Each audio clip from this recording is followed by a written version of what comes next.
कसम मम्मी कसम एगो चुमा के बाद कुछ करब ना हम। मम्मी कसम एगो चुमा के बाद कुछ करब ना हम।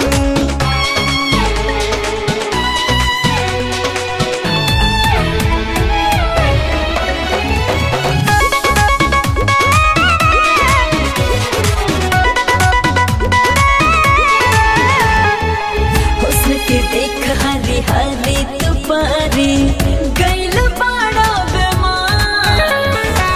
देखे लाया इसे कि लागे न जैसे खैले नहीं खाया ना। ऐसन मौका कहाँ बारी बारी यार मिलेला, तनी हमके लगावे त गोता। देखी कली का चनार मन भवरा हमार छछने बारा दास नहीं होता।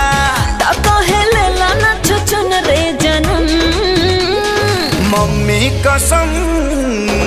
कसम एगो चुमा के बाद कुछ करब ना हम। मम्मी कसम एगो चुमा के बाद कुछ करब ना हम।